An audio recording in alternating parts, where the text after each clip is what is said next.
Times have run awfully good here, but haven't put it in the winner's circle. We'd sure like to do that today. Several drivers are here looking for their first victory of the year, and the veteran John Force is looking for his first NHRA career win. He's concerned about lane choice. There's no doubt lane choice is very critical here today. It showed first round in the left lane, surprisingly as it was that Oswald struck the tires, and Bernstein come back and ran a track record. Totally amazed me. It's going to get down to be a clutch man's drag race, I think, here pretty soon. Join us as we watch the 3,000 horsepower funny cars on a super fast track as they pair off for the NHRA Molson Grandnational.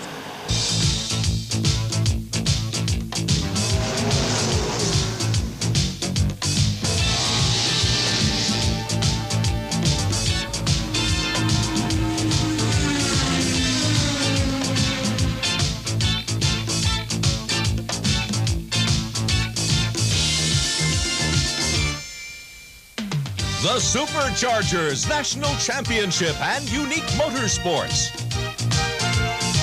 Sponsored by your neighborhood True Value hardware stores. We've got what it takes. And by Gold Eagle, makers of fine automotive products, including new Quantum.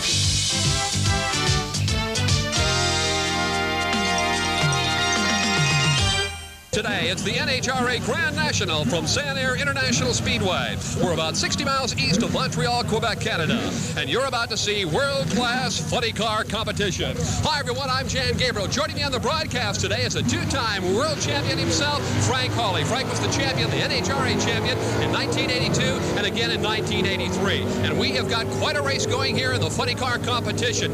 Interestingly enough, the quick qualifier, the #1 seed, if you will, is out of the competition. And that is Mark Oswald.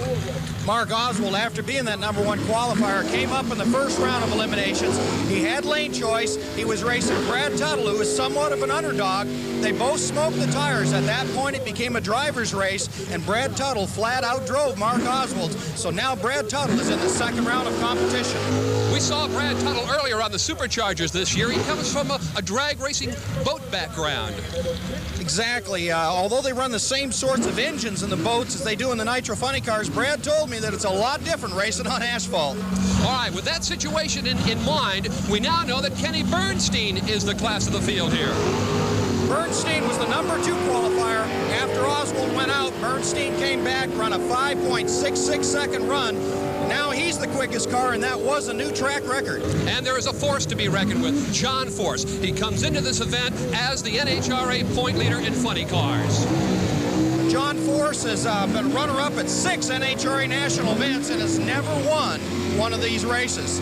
So with Austin Coyle, who was my crew chief for 4 years and I was racing, he may be a force to be reckoned with. Now, Kenny Bernstein's got to be feeling pretty good right now. And we're going to go down to the pit area and find out with Steve Evans. Steve, of course, the foremost authority on NHRA championship drag racing. Steve? Thank you, Jan and Frank. You know, Mark Oswald going out on round #1 did not bring any tears to the eyes of this man. Kenny Bernstein, you told me earlier that it's this race you really need to get back on track, and it appears that that's happening. Well, we hope so. Obviously, we've got to get back in the game. It's a horse race in the Funny Car Winston World Championship. 7 cars within 1 round of each other. That's awful tough. So I'm sorry for Mark, but I'm happy for us to have the chance maybe to make up some ground here and some room. Okay, now on paper you have a distinct elapsed time advantage over the rest of the field. How does your crew, what mental attitude now is it necessary to develop to not beat yourself? Well, that's the trick now. Obviously, the advantage we've had many times before. It doesn't mean you're always going to win. In fact, it seems to always go to the left on us when that happens. But what you do is try to prepare the car for what is the next round, your competition, and what the track and atmospheric conditions are doing. Try not to step out of bounds. In other words, try to keep it within the realm that makes sense. And try to hang on to lane choice. This is a tricky racetrack. It really is. It has been in the years past, and today's no different. You need the lane choice to win this race. All right, thank you, Kenny. Thank you. Well over 40,000 people on hand here this afternoon at Semifinal International Drag Strip. It's the Molson Grandnational, and we have our first cars on the line. And the funny cars here this afternoon, Frank Hawley, are running very fast.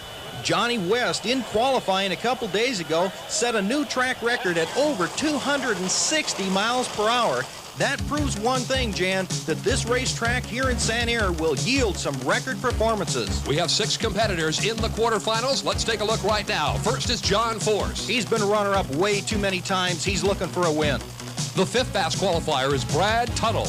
Brad used to be a boat racer. Now he's on asphalt, and he's looking to take out John Force. Looking for his first win this year, Kenny Bernstein. He hasn't qualified very well, but he might be the guy to win this race. Here's Billy Meyer out of Waco, Texas. Billy Meyer, a racetrack owner now, in addition to being a race car driver. And he'll take on Tom the Mongoose McEwen.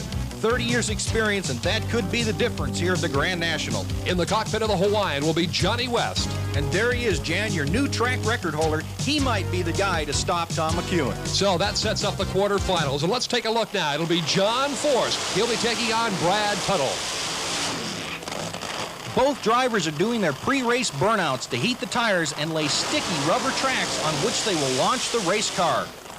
John Force knows the frustration. Over 10 years as a drag racer, 8 times runner-up, has never won an NHRA championship drag race. Today here at the Grand Nationals, he's going to try and win his first. Here's Brad Tuttle now. Brad perhaps needs a little more experience. Possibly, but he did beat Mark Oswald, the #1 qualifier, in the first round. And Brad Tuttle, of course, realizes that John Force is a veteran who doesn't make many mistakes. Yeah, that's true. So, we got to step up because, what he ran. So I hope we don't beat ourselves, but we're going to just give it our best shot. Brad Tuttle obviously looking to impress everybody here this afternoon. And if he beats John Force, he could well do that. And John Force, of course, realizes the fact that a veteran and newcomers as well can beat you. Yeah, they can step up and bite you, and that car has been known to run fast. But when it's your day, I guess. So it's anybody's day. Both cars ready and about to stage. Extremely critical. Those photoelectric cells tell when the car is exactly on the starting line, and you must have it within inches.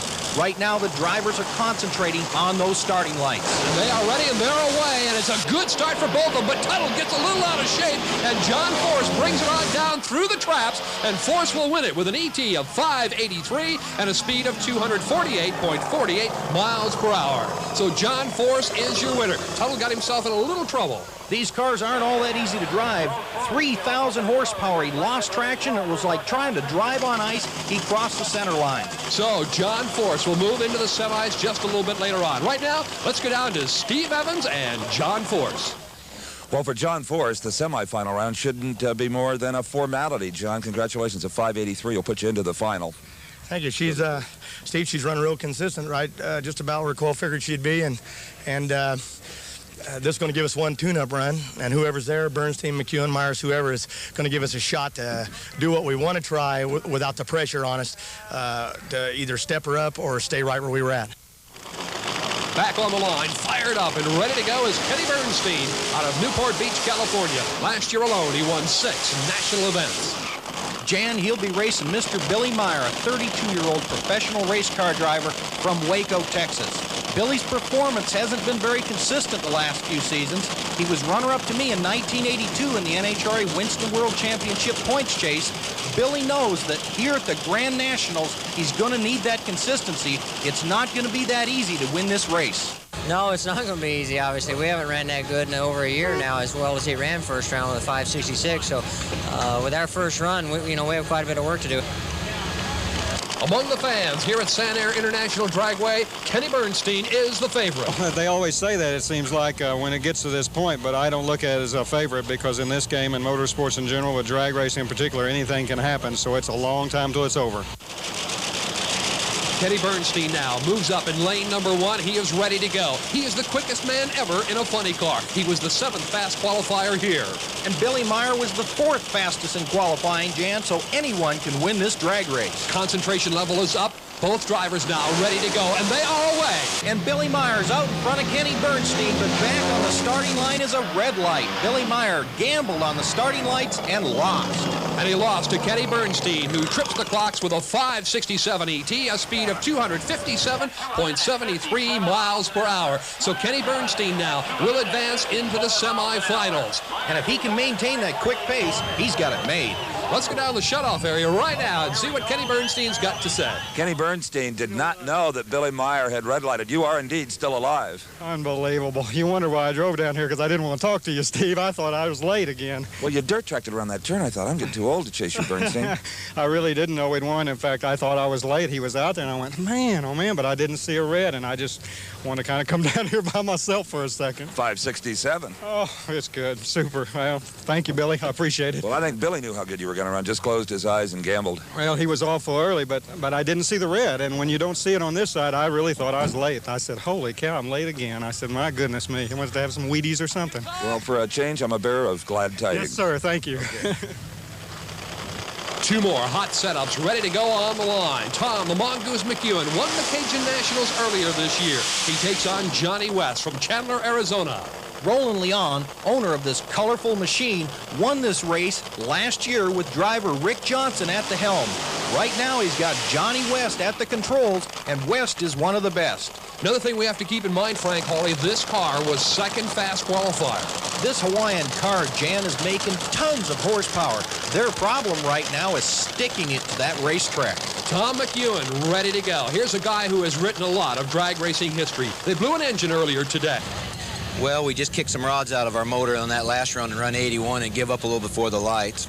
Roland ran a 77 or 78 the run before, so we'll put a brand new bullet in there and go up and run him. He'll have lane choice. I don't know if that'll affect our car, and I don't think it will. And we'll just see who's lucky today. Tom McEwen says he's looking for a little luck. Luck may be a factor, but no matter how you slice it, preparation is the key to winning an NHRA drag race. And Johnny West knows that Tom McEwen comes to the line well prepared. Oh yeah, he's always a good round. He can't ever cut him short. He's always one of the killer guys around here. We've got lane choice, so that'll help us out a lot. Frank Hawley, seems to be a lane preference developing here. A lot of the drivers feel that the traction on the left side of the racetrack is much better than it is on the right side. Both cars are staged, ready to go. And it's Johnny West. He gets the traction and takes it on down the 1320, leaving behind Tom the Mongoose McEwen. It is McEwen who spins the tires. Johnny West brings it in with an ET of 579, a speed of 259.21 miles per hour. It takes an awful lot to stick 3,000 horsepower to the ground. The race was over on the starting line. Tom McEwen lost traction, realized there's no sense chasing Johnny West down the racetrack. Let's go right now to Johnny West. Well, as his opponent goes up in smoke, Johnny West streaks to a 579 at 259. It's all there. It just needs a little more. Well, the track was a little bit slippery on us now, and, you know, we knew it was going to be after all the rain, so we just knew that we had to try and drive it through all that. You know, the car's got plenty of power. Boy, it's been waiting on us, really. Well, it's going to need all it's got in the next round. You'll face off with Kenny Bernstein. Well, he's been beaten before, you know, and we've showed him the backside of our car one time, so he's used to seeing us ahead of him. We'll do it again. So we are set for the semifinals here at Sanair International Dragway, and we'll be right back on the Superchargers. On the Superchargers for the Molson Grandnational NHRA Funny Car Championship event. I'm Jan Gabriel. Joining me on the broadcast today is Frank Hawley, the two-time NHRA Funny Car World Champion back in 1982 and 83, not too long ago. Well, I sure miss being out there on the racetrack, Jan, but being here at Montreal watching this fine drag race is the next best thing to driving. A lot of people don't know you are a Canadian. I was born and raised in Canada, so it feels like being back home here up in Montreal. We are in the semifinals, and now Kenny Bernstein takes on Johnny West, and we've got a quick twosome here. Well, we certainly have Johnny West has been doing an outstanding job. The new track record holder at over 260 miles per hour. He could be the guy that can stop Kenny Bernstein today. Kenny Bernstein has been the quick qualifier in 3 previous national events, but has failed to score the big one. Kenny is the defending world champion, and if he wants to repeat this year, he's going to need to win some drag races. Now, Johnny West, on the other hand, he's in a car that sort of has a revolving door. Roland Leon, in 20 years of drag racing, has had about a dozen different drivers. Johnny West fits the bill very well. Both cars now slipping into stage. Frank, quick question. Is it important to stage first or perhaps last? A lot of drivers feel it's a psychological advantage to be the last one into stage. Myself, I used to feel comfortable being the first one to stage. It gave me an extra couple seconds to get ready. Bernstein and West ready to make thunder. Let's watch them carefully now. It's Johnny West who gets off early, but he redlines. So it'll be Kenny Bernstein as he clicks the clocks now with an ET of 578, a speed of 238.72 miles per hour. A little smoke coming out of the car of Kenny Bernstein. It looks like he damaged an engine, and there's that bright red light indicating Johnny West's early leave at the starting lights. For Bernstein, the elapsed time fell off a little bit. Let's go to Steve Evans. Well, Kenny, whenever you get them red lighting against you, as Billy Meyer has done and now Johnny West, it means they're running scared. A 578 for you. Well, that's good. I saw that red light that time, needless to say, but it hurt itself pretty bad. It got a lot cooler this evening, and of course that brings the atmosphere in, and she just didn't quite make her down here. It hurt pretty early, so that's why it fell off. Well, one thing that you've done is maybe open the door, though, for John Force, even though he's got a single, maybe take lane choice from him. He's up there going to try that, I believe. No, I'm sure he'll go right for it, obviously, because you need the lane choice, like we said earlier today. It's very important here, so I hope we haven't, but we'll have to see. John Brute Force, the 37-year-old veteran from Yorba Linda, California, looking for his first national championship victory. It could come on this day. He'll be making a single run because of a no-show in the first round, and this is important to him, particularly because of the elapsed time factor. Elapsed time is the time it takes you to go from the starting line to the finish line. Speed is not necessarily a factor in a drag race, Jan. And what's important here is the quickest driver in the previous round gets to select which lane he runs in. We've been watching the race. We found out that the choice of lanes is usually the left side. Therefore, John Force is going to make this single, make a full hard run, trying to earn lane choice in that all-important final round. And we also noticed that Bernstein in his last run, the ET slipped off a little bit. He had damaged an engine with only a 5.78-second run. John Force might beat it. John Brute Force pressing down the asphalt now as he flies through the traps. Here's the elapsed time. It's a 581, not good enough for lane choice, a speed of 240.12 miles per hour. Let's not count John Force out. He still has a good shot at that Grand National title. Should be a dandy now as it shapes up between Kenny Bernstein and John Force. Right now, let's go down to Steve Evans. I don't think any drag racer can appreciate how John Force feels going into this final round, not even Frank Hawley, because John Force holds the world's record for coming close. But, John, you've got a shot today at losing that reputation, that stigma. Well, see, here we are again in the same situation. We've been before racing against cars like Kenny Bernstein, as we have here in the final, cars that have been world championship because they just have the edge on us. And it'll take a little bit of luck here today, but this car's been consistent enough with Austin Coil tuning it the way it's been running it. Maybe we'll have a chance this time. With the final round now set, we've got a couple of minutes. Frank Hawley, tell us what's happening with the drag racing school down there in Gainesville, Florida. In the first year of operation, we've had hundreds of students come down to our school, and they've had two things in common. They didn't have any racing background, and they thought it was the most exciting thing they've ever done in their lives. Well, driving one of these funny cars is not the easiest thing in the world. Frank Hawley shows us. I'm here in the pit area sitting in Billy Meyer's funny car, and I'm going to go through some of the controls and show you what the driver has to do in that 5 or 6 second run. We've already done the burnout, and we're creeping the car up to stage it. We have our hand on the brake, our foot down on the clutch, and our foot ready on the throttle. As we creep the car into the starting lights, the top light of the pre-stage bulb is going to come on. Then we'll probably push this button in, which is going to hold the brakes on as we leave the starting line to soften the leaves so it doesn't spin the tires. We're going to creep the car in gently. As we get there with that first light on, we're going to reach down and push a valve, which is going to add more nitro to the idle circuit to make the engine respond better off the starting line. We're going to creep the car in gently. As we're fully staged, we're going to wait for that green light. At the green light, we're going to push the throttle down, lift up off the clutch pedal, grab the steering wheel, let go of the brake, and head on down the racetrack. As we go down the racetrack, we might want to adjust the fuel curve a little bit, change the volume of nitro that goes into the engine. We can do that with the button on the left, which we push in. That will adjust the fuel curve. We get a few hundred feet down the track. We can push this button here, which is going to shift the car into high gear. Now, further down the track, we might want to take some fuel back out of that car. We can pull this button back out. All the time, we're concentrating on keeping the car straight and accelerating in about 3 Gs. As we come towards the finish line, we're going to put our hand up on the parachute lever. As we get to the finish line, we're going to pull the parachutes, lift off the throttle at the same time, reach down, shut the fuel off to the engine, grab the brake handle, bring the car to a safe stop. That took me a little over a minute to describe, and these drivers do that in 6 seconds. Frank Hawley just showed you how it's done. Now let's watch Kenny Bernstein and John Force as they square off in the final. John Force, 7 times a national event runner-up, never a victor.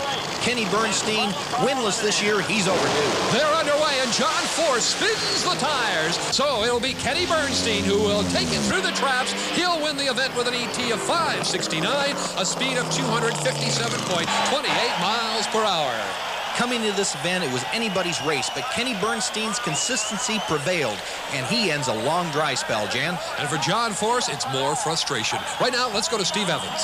Congratulations. Well, thanks, Steve. It's great. Boy, I tell you, I'm glad to get it off our back. Well, Dale didn't cinch up their soft, a 5.69. No, he didn't, and he deserves the credit along with all the crew. They did a super job, and he really put it right on the button, and it was that way all weekend. We'll be right back. National is now history. Kenny Bernstein is its winner, and Kenny says he's kind of on a roll. He's got some momentum going for him. Is that possible? Well, they were struggling earlier in the year. He's the defending world champion, and they just weren't having the car run as well as they thought. Dale Armstrong figured it out this weekend. He got the car back into the 560s. That's what it took to win the event, and this momentum may carry on throughout the rest of the season. John Force came into this event as the point leader. He now drops to second. He is 20 points behind Kenny Bernstein, but there are 8 events still left in the season. And 20 points isn't very much. In fact, at the next drag race, if John Force out-qualified Kenny by just 1 position, he could more than make up that 20-point lead. So it's a very, very close points chase. So, plenty of racing left in the 1986 season. Well, we want to wrap it up here at Sanair International Raceway. Certainly want to thank you for joining us, Frank Hawley. Always a pleasure having you on the broadcast. Thank you, sir. It's nice to be here. And, of course, our thanks also to Steve Evans. We'll look forward to seeing you next time on the Superchargers.